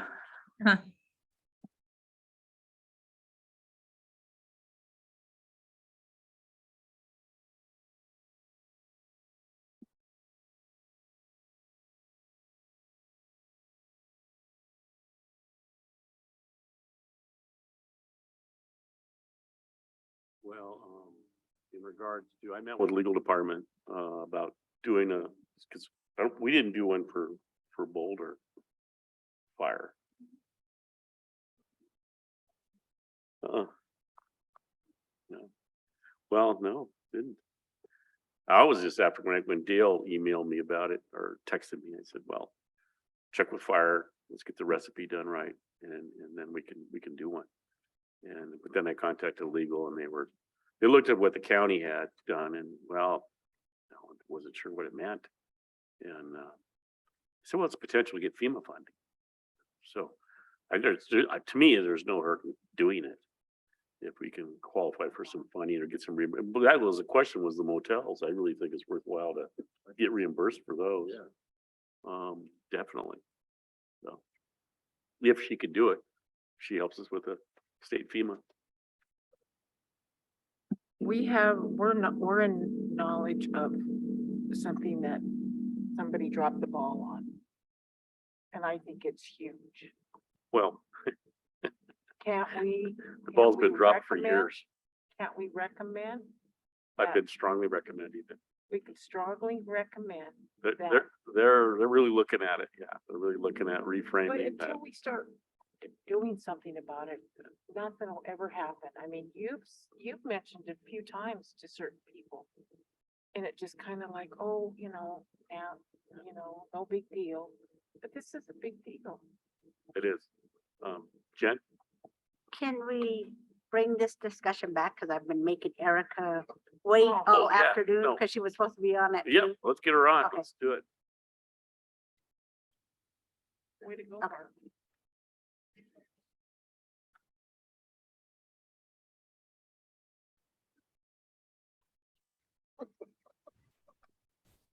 Erica, good afternoon. Hi, good afternoon. Sorry, we're behind schedule, making you wait. Sorry. No problem. My apologies. No problem. Thanks for having me. Yes. Go ahead.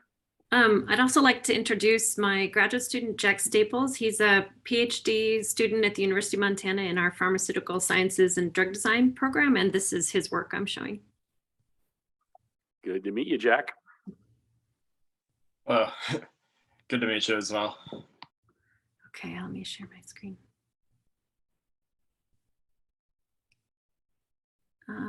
Can you see the slides? Am I sharing the right one? Yes. Okay, great.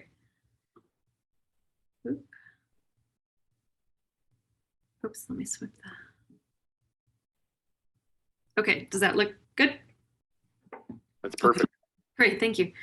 So I've talked a little bit about this a couple of times I presented, and I'm really happy to present some of the results here. So it's pretty much complete, the analysis Jack has done, and we're in the process now of writing this up.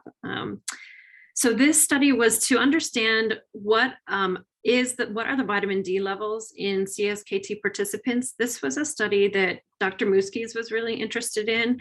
She felt that what she sees is kind of traditional guidelines in medical journals of like what would be considered normal vitamin D levels.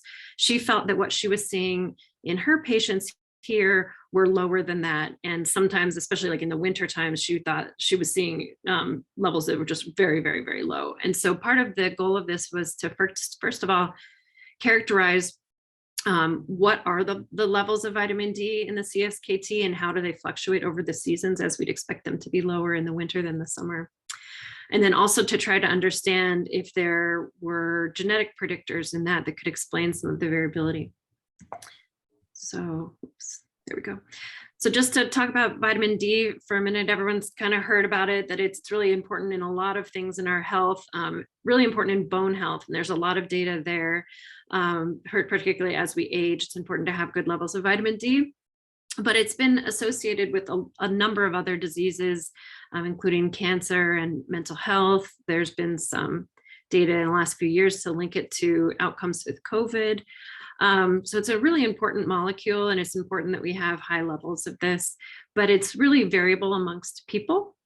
And it can vary by latitude. Since we're so far up north, we're really just getting vitamin D or good sun exposure in the summer, like right now. Diet can also be a contributor to vitamin D, particularly fish, like cold water fish like salmon have really high levels of vitamin D, but other things do as well. And then your age, body mass index, and gender can also play a role, and the season. And we're also interested in how our DNA could be predictive also. So this was a study that we conducted. We recruited participants between March of 2017 and May of 2019, so just over 2 years, where we recruited 469 participants. We were doing blood draws. Many of you may have seen the last couple months, we've been across the hall doing a kind of continuation of a similar study, but this is my car packed up. This is what we bring, these little things here. These are our portable freezers that we pack everything with to get back to campus. It keeps the samples stable and secure. We have our blood drawing stuff, and we have centrifuges in here. So from the blood, we've measured a couple things. First, we've looked at DNA, and we've measured or looked at, sequenced the DNA of not the whole DNA, not your whole genome of an individual, which is tens of thousands of genes, but we just looked at 14 specific genes that are really important in how vitamin D works. And then we also measured levels of vitamin D metabolites. And there's a pretty complex schema here for vitamin D, but I'm just going to focus on one of the vitamin D metabolites. And it is the vitamin D level that if you were to go to your doctor and get a measurement of vitamin D, this is what they'd be measuring and reporting to you and to your doctor. So it's sort of the clinical marker of whether someone is vitamin D deficient or has enough vitamin D. So we characterized we looked at the vitamin D level. So this molecule here, it's called 25-hydroxy D3. This is that vitamin D that you would get measured at a doctor's office. So we were looking at the concentrations of that vitamin D molecule in the blood, and then we looked as a function of seasons. So here we have it's plotted here from January all the way through December. And then these ends indicate the number of participants we had in each month. And you can see some of the months we have fewer. We actually didn't have anybody in January, but we have fairly good coverage over the rest of the months. And then we looked to see if we would see sort of a cyclical effect like we expected. And we did. We saw that levels of vitamin D are highest in the summer months here in June, July, August, as we'd expect when we get our nice summer days. And then it tailored off with the lowest months being in the winter time. And then we see kind of this nice upslope in the spring and a downslope in the fall. And this is color coded by looking at what would be considered clinical levels of sufficiency. So you want people here, what would be ideal from a physician's perspective is to have levels in the green or red. So at least sufficient and maybe even high. And then people in this kind of teal and the purple, these are people who would be considered lower than ideal. So insufficient is kind of medium, not terribly, terribly bad, but deficient, that's really, you don't want to see that. You don't want to see people with really deficient vitamin D. And if you look at the colors here in those summer months, there are some people who have insufficient or deficient levels, but nearly everybody is at least in a sufficient level. But when we get into our colder, darker times, now you really start to see there's a lot of people who are either deficient or insufficient. And when we look at this across the year, this amounts to 55% of CSKT individuals who have levels that are below that green level, below sufficiency across the season. And I'll break it down a little bit more in a couple slides, but anyone have any questions at this point before I move on? Okay. So Jack also looked at this analysis as by age and by gender. So on the left here, this is that same molecule and broken into age groups. We didn't recruit anybody under 18. So the first group is 18, 19, and then it goes by decades, 20s, 30s, 40s, et cetera. And you can see that there is this increase in vitamin D levels with age. And this is composite over the year, that as in this sample, at least, as patients get older, they have better vitamin D levels, which could be explained by a variety of factors. Perhaps people are supplementing, maybe a little bit older people are knowing that they should be taking vitamin D supplements. A lot of different reasons here, I think, but we could talk about a little bit more, but clearly a trend with age. And then compared to males to females, and we really didn't see any difference there. They're pretty much essentially equal in their level of vitamin D. We did have more females in the study, so 285 females compared to 183 men, which was pretty typical. We found that the men were a little more scared of needles than women. And to just break it down a little bit more, so this is the number, this is looking at the vitamin D status. As I mentioned on the previous slide, if we look across the whole group for all year, about 55% of people are what would be considered below. And if we break it down, about 20 of those are really, really low. So this below sufficiency, this is adding up the insufficiency column with the deficiency column. So about 20% of people overall are very low vitamin D. And when we look at men and women, there is a slight difference on that previous slide. It is not statistical, but there is a little bit maybe of difference between men and women, but it was not statistically significant. But you can really see the difference when we start breaking it out during the months. We're here in June to August, those are our peak times of vitamin D. Only 20% of people are below deficiency or below sufficiency, excuse me, and not very many people, only about 1% are really in that low category. But when we move into our shoulder season, so our fall season and our spring season, and definitely in the winter season, you can see that more than 50% of people are below what would be considered ideal levels for vitamin D, and about 20% of people are very, very low. So that's kind of the update. Just to summarize, about, as I said, 55% of people have levels that would be considered below. I didn't get a chance to really go into the genetic variation. It gets a little dense, but Jack did look at 14 genes, as I mentioned, and the genetic variability in those genes, just the genetic side, accounts for about 13%. So this is a big statistical analysis, and just based on genetics alone, not looking at anything else, we can explain 13% of the differences among people. And when we take in that genetics and add in these other factors like the season and the demographic factors like age, body mass index, and gender, we explain about 10% more. So in this study, we were able to understand almost a quarter of the variability amongst CSKT participants.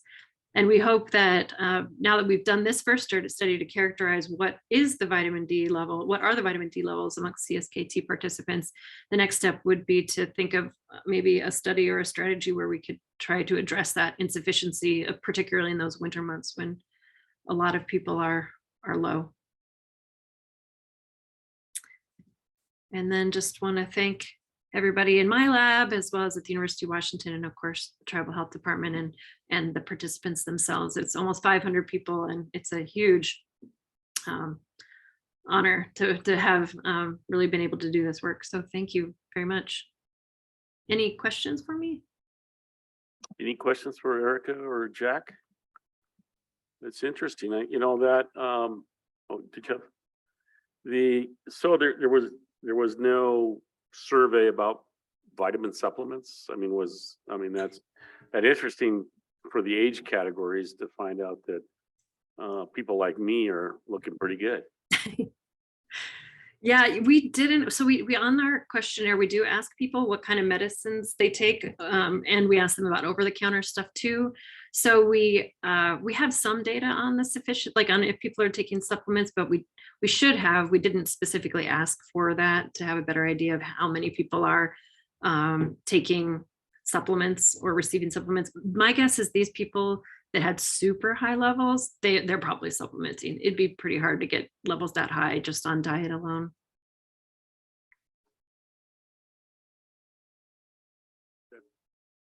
Go ahead, Martin. I guess, do you guys do anything with artificial light? Do you know that, is there any correlation and how effective those are, like the little sun lamps that you can buy? Oops. You know, I don't know, Jack, you've been thinking about this more. Do you have thoughts on using artificial lamps?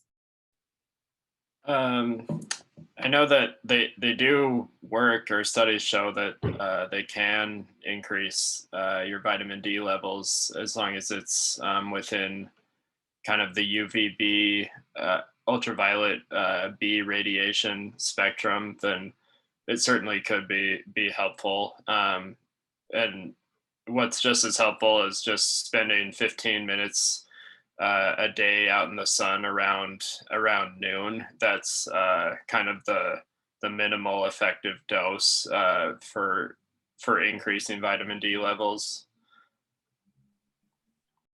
All right. Yeah, thank you. I use one of those artificial lights during the winter, so I appreciate your help. Thank you. Yeah.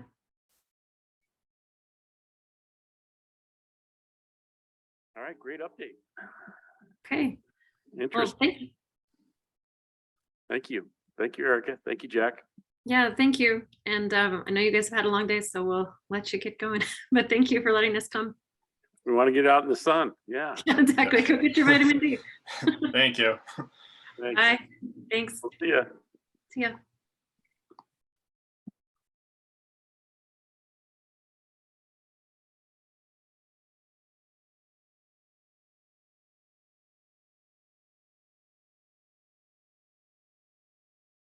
Ready. Anything else?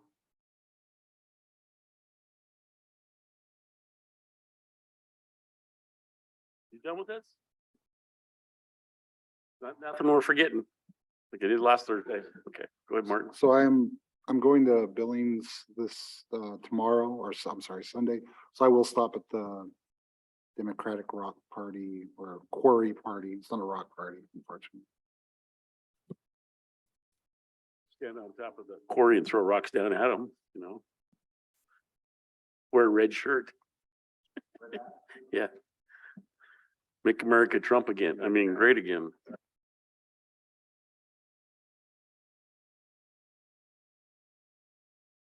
I won't be here. Martin won't be here. Anita won't be here. Carol won't be here. Can't remember. Carol won't be here, so yeah. No chairs meeting and no council on Tuesday. I know that your next chairs meeting, Rick was hoping that him and Chad could get in to talk to you guys. Sure. Okay, so the 29th then? Yeah. Okay. That'd work. Okay. Shohoy.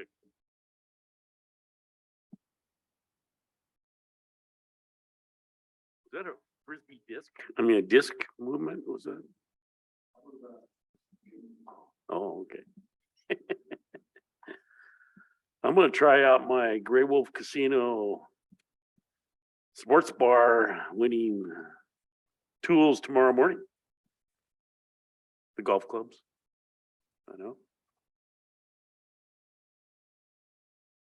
They could do me any good, but Gotta use them. gonna have to break them in. They've probably been the same as any other clubs I've been.